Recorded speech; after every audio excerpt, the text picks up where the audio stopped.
우리 함께 나누실 말씀은 말라기서 4장 1절부터 6절까지의 말씀입니다. 한 절씩 교독하시겠습니다. 말라기서 4장 1절부터 6절까지의 말씀 교독하여 읽겠습니다. 만군의 여호와가 이르노라. 보라, 영광로 불같은 날이 이르니 교만한 자와 악을 행하는 자는 다 지푸라기 같을 것이라. 그 이르는 날에 그들을 살라 그 뿌리와 가지를 남기지 아니할 것이로되 내 이름을 경외하는 너희에게는 공의로운 해가 떠올라서 치료하는 광선을 비추리니 너희가 나가서 외양간에서 나온 송아지같이 뛰리라. 또 너희가 악인을 밟을 것이니 그들이 내가 정한 날에 너희 발바닥 밑에 재와 같으리라. 만군의 여호와의 말이니라. 너희는 내가 호렙에서 온 이스라엘을 위하여 내 종 모세에게 명령한 법 곧 율례와 법도를 기억하라. 보라, 여호와의 크고 두려운 날이 이르기 전에 내가 선지자 엘리야를 너희에게 보내리니 그가 아버지의 마음을 자녀에게로 돌이키게 하고 자녀들의 마음을 그들의 아버지에게로 돌이키지 아니하면 두렵건대 내가 와서 저주로 그 땅을 칠까 하노라 하시니라. 아멘. 잠깐 인사 나누시기 전에 드릴 말씀이 있습니다. 내일 오전 7시부터 오후 4시까지 본당에 에어컨 공사가 있습니다. 그래서 기도하러 오시거나 또 다락방에 모임을 하고 계시는 분들에게 방해가 될 수 있고 지장이 있습니다. 특별히 이곳에서 기도하시는 분들이 계시는데요. 공사 때문에 내일은 잠시 본당 사용이 어려울 것 같습니다. 원하시는 분들은 기도실에 가셔서 기도하시면 되겠습니다. 중요한 광고 이렇게 마치겠습니다. 우리 함께 인사해 볼까요? 좌우를 바라보면서 이렇게 인사해 보겠습니다. 잘 오셨습니다. 오늘 날씨가 참 덥죠. 더운데 제가 점심 때 밥 먹으러 나가려고 했더니 비가 오더라고요. 그래서 나갈까 말까 상당히 고민했지만 나갔더니 후덥지근하더라고요. 그래서 비 소식이 있다라고 하는데 내일도 오고 모레도 온다고 합니다. 좋죠? 기온이 5도 정도 내려진다 합니다. 그런데 5도가 내려져도 30도라 합니다. 네, 불볕더위가 언제 갈까 계속 말씀드리는데 이 더위 속에서도 우리가 함께 하나님 말씀을 나누며 하나님 말씀을 따라 걸어가는 이 열정과 기쁨이 넘칠 줄로 믿습니다. 오늘 저녁이 그렇게 되고 내일도 그렇게 되고 한 주가 그렇게 되기를 소망합니다. 오늘 말씀은 말라기서입니다. 여러분 말라기 잘 아시죠? 네, 저는 이 말라기서를 왜 정했는지 계속해서 고민했습니다. 그리고 하나님께서 이 말씀을 왜 우리에게 또 나눠주시려고 하셨는지 계속해서 고민했습니다. 상당히 어려운 본문이기도 하고요. 또 상당히 또 희망적인 본문이기도 합니다. 어려움을 살아가면서 버티고 있는 사람들에게 희망적인 메시지라 저는 생각합니다. 버티는 것이 얼마나 힘든지 모릅니다. 버티는 것이 너무나도 힘들어서 자주 바꾸곤 합니다. 제가 청년을 담임하고 있는데요. 한 청년이 이제 기도를 요청해서 기도도 해주고 또 취업을 위해서 같이 기도해 준 때가 있었습니다. 청년이 잘 취직을 해서 4학년 졸업과 동시에 삼성역에 있는 그 직장에 들어가게 되었습니다. 공사 같은 곳인데요. 들어갔는데 6개월 만에 만났습니다. 어떻게 잘 지내고 있니? 했더니 퇴사를 생각하고 있습니다. 라고 말하더라고요. 그랬던 청년이 지금 2년째 잘 다니고 있습니다. 버티는 것이 힘들다고 하지만 사실 버티는 것이 또 버텨지기도 합니다. 그런데 어떻게 버티는 것이 중요할까? 어떻게 버티는 것이 정말로 중요한 것 같습니다.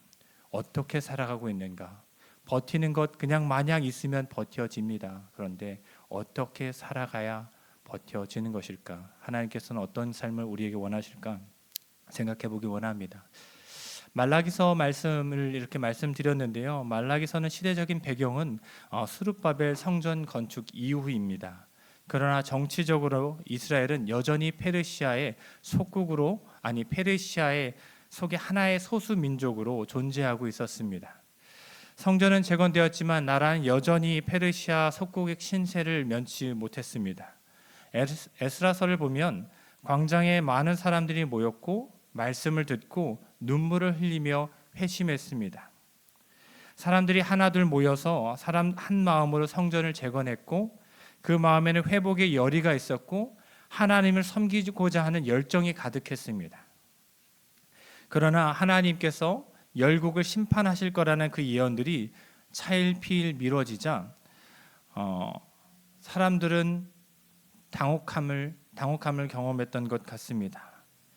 하나님께서는 열방을 심판하지 않으실 것처럼 보였던 것 같습니다.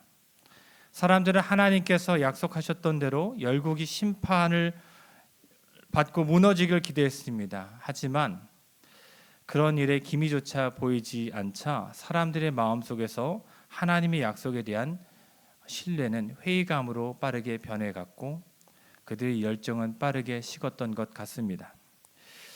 이들은 이전과 같은 열정은 잃었지만 조상들이 우상을 섬기며 하나님을 떠나 살다가 나라가 처참하게 무너졌던 아픔을 잘 알기 때문에 공개적으로 하나님을 부정하며 떠나는 삶을 살지는 않았던 것 같습니다. 그렇게 이들은 하나님을 완전히 떠나지도 못한 채 그렇다고 하나님을 향한 믿음도 경외함도 없이 진심 어린 예배를 드리지 못했던 것 같습니다. 말라기서 1장 7절에 보면 하나님께서 말씀하시는 그 말씀을 통해서 사람들이 하나님을 어떻게 생각했는지를 알 수 있습니다. 1장 7절 말씀을 함께 읽겠습니다. 같이 읽겠습니다. 너희가 더러운 떡을 나의 제단에 드리고도 말하기를 우리가 어떻게 주를 더럽게 하였나이까 하는도다. 이는 너희가 여호와의 식탁은 경멸히 여길 것이라 말하기 때문이라. 하나님께서는 제사장과 레위인들이 당신을 향한 그 제물과 제사의 방법들이 마땅치 않았던 것 같습니다. 아니, 너무나도 경홀히 여겼다는 것을 확 알 수 있습니다. 제가요, 눈치는 좀 빠릅니다. 특히 저희 둘째 딸이 눈치가 좀 빠른 것 같은데요. 아내와 이런저런 얘기를 하다 보면 막 혼자 떠들면서 혼자 막 장난치던 그 둘째 딸이 약간 이렇게 조용히 하면서 귀를 이렇게 합니다. 5살짜리 딸인데도요. 딱 보면서 자기가 뭘 해야 되는지 무엇을 말해야 되는지 잘 알더라고요. 하루는 제가 아이패드를 갖고 있는데요. 딸이 이제 아이패드를 다음날 학교에 가져가서 그림을 그려야 한다고 하는데 제가 제 자리에다 두고 깜빡하고 퇴근했습니다. 그냥 하면 안 되겠냐 애 엄마가 그렇게 말을 했는데 2시간 동안 그러면 다 손 놓고 있어야 된다 하니까 그래 그러면 내가 성전에 와서 아니 다시 사무실에 와서 아이패드만 꺼내서 줄게. 밤이니까 좀 얼마 안 걸리니까 금방 갔다 올게 해서 한 120을 밟아서 미사에서 이곳까지 이렇게 25분 컷으로 해서 딱 50분에 돌아갔습니다. 그렇게 돌아갔는데요. 첫째 딸이 아빠 고마워요 이러더라고요. 그리고 아내가 여보 고생 많았어요 이렇게 말하더라고요. 셋째는 뭐라고 말했을까요? 아빠 고생 많았네. 네. 자신이 뭘 말해야 될지를 잘 알고 있는 딸인 것 같습니다. 그런 딸인데 눈치가 정말 빠릅니다. 자신을 경홀히 여기면 귀신같이 알아서 귀신이라고 말하면 안 되겠지만 습관이 중요하다 그랬는데 죄송합니다. 정말로 빠르게 재빠르게 알아서 자신이 하대받고 있다는 것, 경홀히 받고 있다는 걸 정말 빠르게 알고 있습니다. 이게 단어가 참 중요하네요. 그 단어를 빼고 말하려고 하니까 잘 안 되네요. 정말 잘 알고 있습니다. 하나님께서도 마찬가지입니다. 사람도 마찬가지고 저희도 마찬가지입니다. 저 사람이 나를 정말 좋아하는지 눈빛만 봐도 압니다. 저 사람이 나를 싫어하는지 눈빛만 봐도 압니다. 말해 뭐합니까? 다 알죠. 하나님께서도 마찬가지로 이 사람들이 당신을 어떻게 생각하고 있는지 이들의 태도를 통해서 제단을 통해서 드리는 예배를 통해서도 잘 알고 계십니다. 이처럼 제사장과 레위인들 같은 종교 지도자들조차 하나님께 제사는 드렸지만 마음 없이 중심 없이 형식만 겨우 갖춘 채 제사를 드렸습니다. 이렇게 제사장이라는 또 레위인이라는 자신들의 직위는 그저 생계를 위한 하나의 수단에 불과했던 것 같습니다. 하나님을 경외하는 마음이 없어지니까 자신들의 것을 챙기면서 하나님께는 병들고 흠이 있는 것들을 제물로 드리고 시장에 전혀 가치 없는 것들을 예물로 바쳤습니다. 1장 8절의 말씀을 세번역을 통해서 이렇게 말씀을 드리며 이들이 어떻게 하나님께 되어 있는지를 여실히 보여주고 있습니다. 새번역 성경입니다. 눈먼 짐승을 제물로 바치면서도 괜찮다는 거냐? 절뚝거리거나 병든 짐승을 제물로 바치면서도 괜찮다는 거냐? 그런 것들을 너희 총독에게 바쳐 보아라. 그가 너희를 반가워하겠느냐? 너희를 좋게 보겠느냐? 나 만군의 주가 말하나. 사실 제사장들이 이렇게 행동한 것은 하나님께서 살아계심을 믿지 못했기 때문입니다. 계속해서 약속했던 것들이 차일피일 미뤄지고 자신들이 생각했던 그 하나님이 베풀어 주어야 하는 그 일들이 이루어지지 않음을 통해서 하나님에 대한 그 신뢰가 신앙이 무너졌던 것입니다. 그리고 거대하고 원대한 목적이 사라졌기 때문에 빠르게 그 큰 구멍을 메우려고 자기 자신을 아니면 자기 자신의 주변에 있는 것들을 사서 메우고 그것이 목적이 되어서 살았던 것 같습니다. 하나님에 대한 경외심이 사라지고 자신이 최우선이 되었습니다. 그러나 신명기에 적힌 저주의 말씀들 우리가 잘 알고 있지 않습니까? 그런 저주가 자신들에게 닥칠까 봐 어쩔 수 없이 구색만 갖춘 제사를 드린 것입니다. 하나님의 말씀이 하나님께서 계시진 않지만 여전히 꺼림직한 저주가 남아있기 때문에 토속신앙처럼 미신처럼 하나님의 말씀을 여겼던 것입니다. 하나님 대신 자신이 최우선이 된 삶, 그러한 삶을 자신들이 살아가면서 하나님은 꺼림직해서 그 저주가 무서워서 대충 그렇게 섬겼던 것 같습니다. 자신이 하나님을 대신하는 삶을 이들이 살았던 것입니다. 이들이 살았던 삶을 바로 교만한 삶이라고 4장 1절 말씀을 통해서 전하고 있습니다. 이들의 삶은 교만한 삶이었습니다. 우리 4장 1절의 말씀을 함께 보겠습니다. 이러한 사람들을 어떻게 생각하시는지 하나님께서 어떻게 하실 것인지를 4장 1절의 말씀을 보여주시는데요. 함께 읽겠습니다. 만군의 여호와가 이르노라 보라 용광로 불같은 날이 이르리니 교만한 자와 악을 행하는 자는 다 지푸라기가 될 것이라. 그 이르는 날에 그들을 살라 그 뿌리와 가지를 남기지 아니할 것이로되.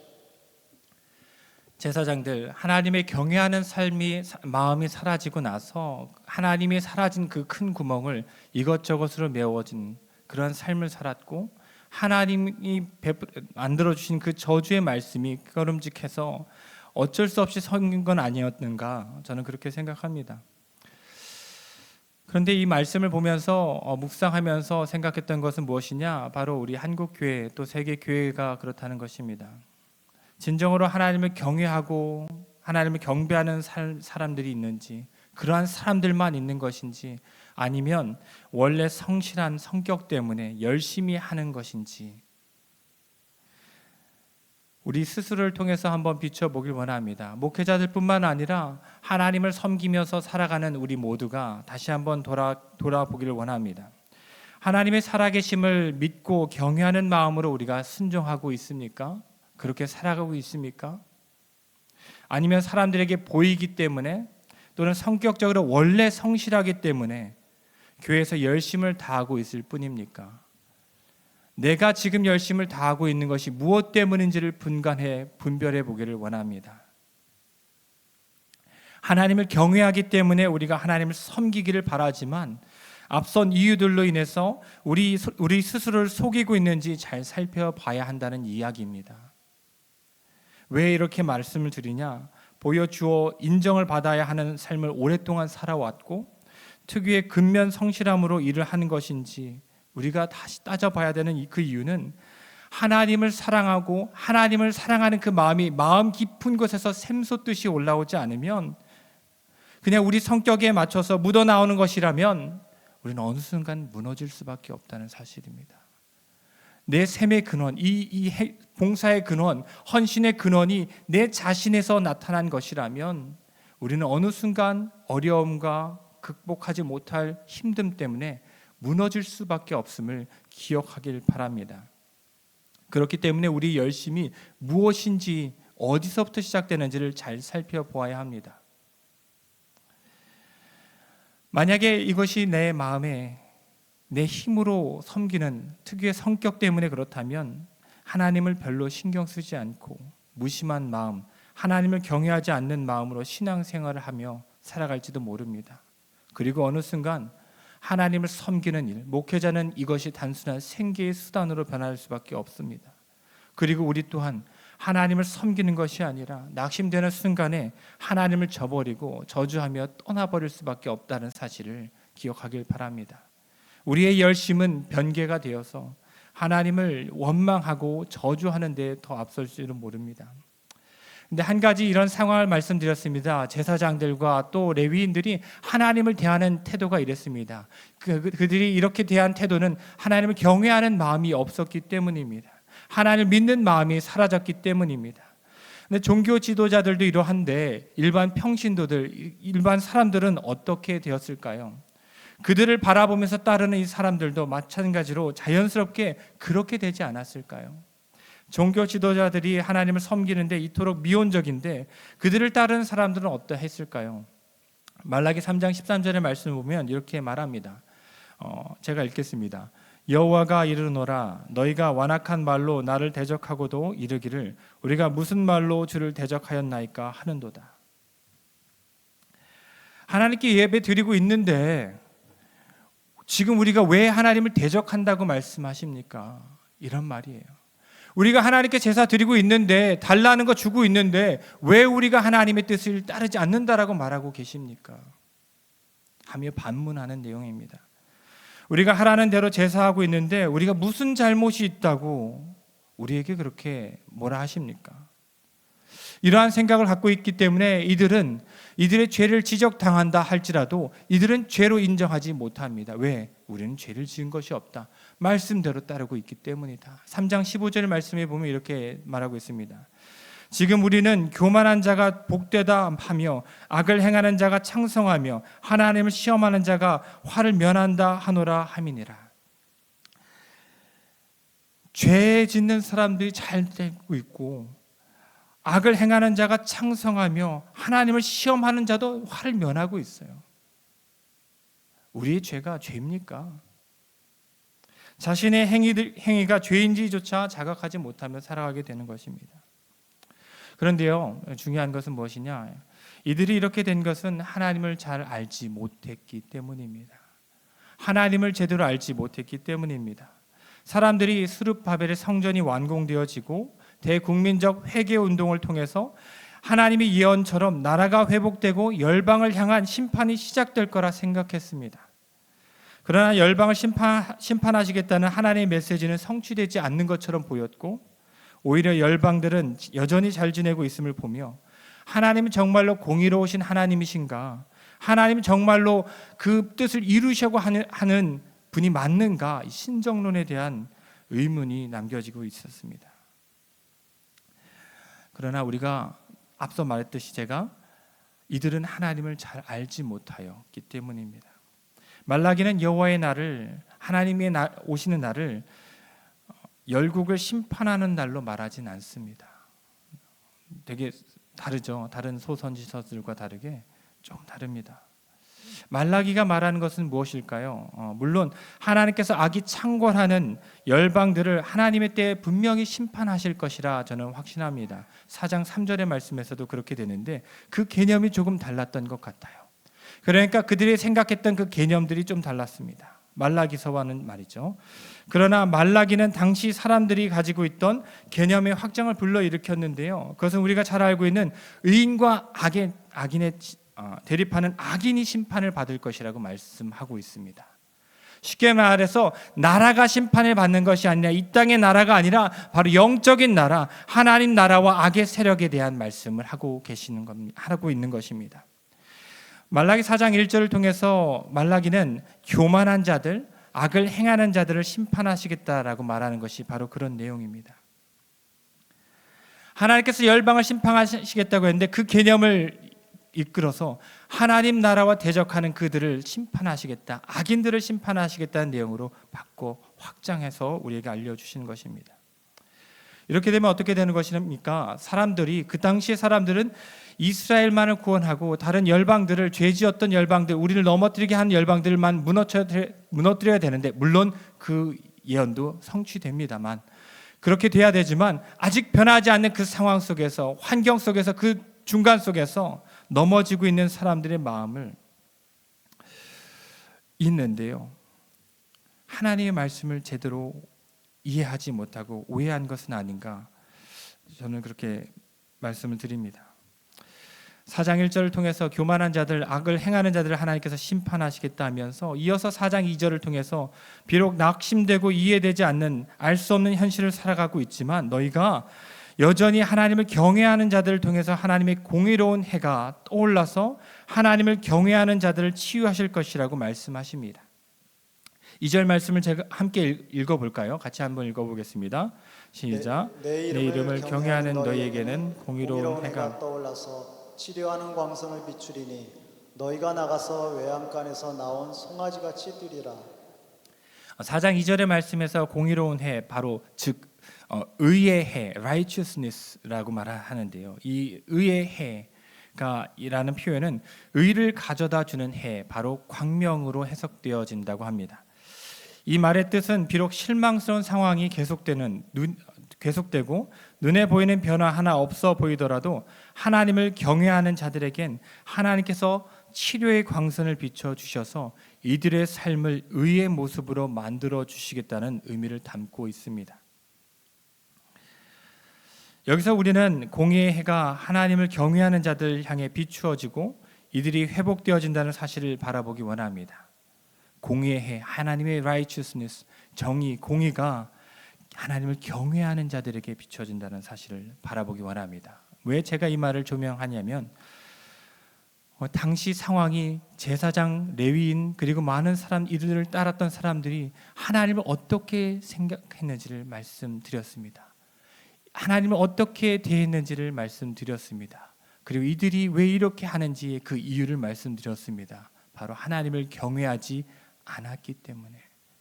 그런데 이 모든 사람들이 하나님을 경외하지 않는 것이 아니라 그 중에도 하나님을 경외하는 사람들이 여전히 있다는 사실을 우리가 주목할 필요가 있습니다.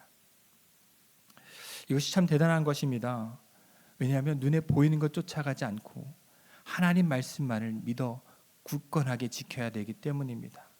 이것이 1년, 2년만 지키는 것이 아닙니다. 5년, 10년만을 지키는 것이 아닙니다. 일평생 그렇게 지킨 것입니다. 비록 하나님의 뜻이 이루어지지 않는 것처럼 보이고 그럼에도 불구하고 살아계신 하나님을 경외하는 자들이 있다는 사실을 우리가 다시 한번 생각해 보기 원합니다. 모두가 하나님을 오해하며 실망감 속에 익숙하여져서 그저 그런 신앙생활을 했던 것이 아님을 우리가 기억할 필요가 있습니다. 왜 제가 이런 말씀을 드리냐면요, 우리의 삶 속에서, 역사 속에서 하나님을 뜨겁게 사모했고 사랑하고 찬양했던 사람들, 영적인 부흥운동들이 많이 일어났던 것을 우리가 너무나도 잘 알고 있습니다. 그리고 그 후에 어떻게 되었는지도 잘 알고 있습니다. 웨일즈의 영적 부흥운동, 미국의 영적 대각성운동, 한국의 평양 대부흥운동, 그리고 그것을 다시 한번 해보겠다고 1970년대 80년대 빌리 그레엄 목사님이 여의도에 와서 말씀을 전했던 그 사진들을 많이 보았습니다. 어렸을 때부터요. 그런데 왜 지금은 이렇지? 라는 저는 생각을 항상 놓칠 수가 없었더라고요. 그렇게 뜨겁게 살아가고 있었지만 현실은 여전히 변하지 않고, 현실과 많은, 우리는 열심히 회개하고 기도하지만 나라가 변하지 않는 그 상황들을 바라볼 때 무너질 수밖에 없는 여건들이 있다는 사실을 기억하길 바랍니다. 더 전쟁의 소문은 깊어지고 하나님께서는 공의를 베풀어 주지 않을 것 같은 그 상황 속에서 그럼에도 불구하고 하나님을 경외하는 자들이 있다는 사실을 기억하길 바랍니다. 그리고 그러한 하나님을 경외하는 사람들, 때론 눈물을 흘리면서 이해되지 않는 삶을 어떻게 해서든지 이해하려는 그 노력들이 있었음을 우리가 기억하길 바랍니다. 하나님을 믿으며 그분의 임재하심을 고대하는 사람들이 있었음을 우리가 기억하길 바랍니다. 그런 사람이 저와 여러분이 되시길 소망합니다. 앞으로의 삶 속에서 변화되지 않는 것들이 너무나도 많을 것입니다. 우리의 기대와는 사뭇 다르게 흘러가는 것들이 너무나도 많을 것입니다. 하나님 말씀 믿고 의지하면서 우리가 생각하고 하나님 이렇게 될 거라고 생각하며 우리가 신앙생활하지만 그렇게 되지 않음을 바라보면서 우리가 쓸쓸히 여길 때도 있습니다. 그때 다시 한번 생각해 보기 원합니다. 나는 이 열심은, 이 헌신은 하나님께서 주시는 기쁨으로 인해서 한 것인지 나의 특유의 성실함으로 인해서 한 것인지 말입니다. 때로 눈물을 흘리며 이해되지 않는 삶을 어떻게 해서든지 이해하며 도망칠 수 있는 요나처럼 도망칠 수 있는 그 상황 속에서도 도망치지 않고 끊임없이 그 자리를 지켜 하나님께서 임재하시기를 기대하는 저와 여러분이 되길 원합니다. 4장 2절 말씀 의의 해, 공의의 해는 또 다른 말씀, 또 다른 선지서들로 소선지서들과 연계해서 해석되어지기도 하는데요. 말라기서 4장 2절의 말씀은 미가서의 말씀과 또 호세아의 말씀, 그리고 다양한 소선지서의 말씀과도 비슷한 흐름을 가지고 있습니다. 그런데 그 중에서 호세아서 14장 8절 말씀을 함께 같이 읽어보도록 하겠습니다. 같이 한번 읽겠습니다. 에브라임의 말이 내가 다시 우상과 무슨 상관이 있으려 할지라 내가 그를 돌아보라. 대답하기를 나는 푸른 잣나무 같으니 내가 나로 말미암아 열매를 얻으리라 하리라. 앞선 말씀들을 쭉 읽어보면 공의의 해, 빛과 광선과 같은 치유에 대한 목적을 말씀하시는데요. 그러면서 이제 오늘 14장 8절 말씀, 호세아서 14장 8절 말씀에서 네가 나로 말미암아 열매를 얻으리라라고 말씀하십니다. 계속해서 미가서도 마찬가지로 치료의 광선과 또 열매로 귀결되어집니다. 호세아서와 미가서뿐만 아니라 말라기서도 동일한 맥락으로 이어지는 것을 알 수 있습니다. 하나님을 경외하는 자들에게 하나님께서는 의의 해, 공의의 광선, 너희를 의롭게 만들어 주시겠다고 말씀하십니다. 하나님을 경외하는 자들에게 거룩한 백성 성도로서 의의 길로 인도하시겠다라고 말씀하십니다. 그렇게 말씀하시고 이 치유의 광선을 베풀어 주신 이유는 바로 우리의 삶에서 올바른 삶의 열매를 맺게 하는 데 목적이 있음을 말해주고 있는 것입니다. 단순히 어려운 세상 속에서 하나님을 경외하는 자로만 사는 것이 아니라 하나님께서 그의 의의 광선, 치유의 목적으로 우리를 치유해 주시고 죄인에서 하나님을 경외하는 자로, 하나님을 경외하는 자에서 하나님의 의의 자녀로 성도로 불러주시며 우리에게 이 땅에서 살아가면서 삶의 열매를 맺기를 말씀하고 계시는 것입니다. 하나님께서는 이들이 열방 신탁에 실현되지 않아 실망했던 것이 무색하게 말라기 4장 3절에서 또 악인을 향한 의인의 승리를 선포하시면서 이 승리를 통해서 의인이 왕의 지위를 갖게 될 것이라고 말씀하십니다. 그러면서 우리에게 말씀하시는 것, 이 땅을 살아가면서 하나님의 백성으로서 하나님을 경외하며 의인으로 살아갈 때에 우리의 삶 속에서 하나님을 경외하는 자로서 삶의 열매를 맺기를 소망하고 계십니다. 단순히 버티는 것이 아니라 이 땅을 살아가면서 하나님의 열매를, 성령의 열매를, 하나님께서 우리에게 기대하시는 그 열매를 살아가기를 고대하고 계신다는 것을 우리가 다시 한번 생각해 보길 원합니다. 말씀을 마치겠습니다. 우리가 이 땅을 살아가면서 진짜 이해되지 않는 것들이 너무나도 많고 이해되지 않는 일들이 많습니다. 그럼에도 불구하고 도망치지 않는 것은 우리가 하나님을 경외하기 때문입니다. 하나님을 사모하기 때문입니다. 아닌가요? 설교가 너무 어려웠나요? 난해했나요? 이 설교의 메시지는 이렇습니다. 이해되지 않고 사람들이 하나님을 다 떠난 것처럼 보일다 할지라도 남은 자들, 하나님을 경외하는 자들에겐 하나님의 공의의 해를 비춰주셔서 그들을 회복시켜 주시고 그들이 양같이 정말로 기뻐 뛰며 하나님을 기쁨으로 섬기게 되는 그때가 옴을 우리가 말씀하고 계시는 것입니다. 하나님께서 회복시켜 주셔서 하나님의 공동체, 교회가 회복되고 가정이 회복되고 회복의 역사가 있을 것임을 말씀하고 계시는 것입니다. 질책하는 말씀도 있겠지만 하나님을 경외하는 자들, 그러한 자들이 우리가 되기를 소망합니다.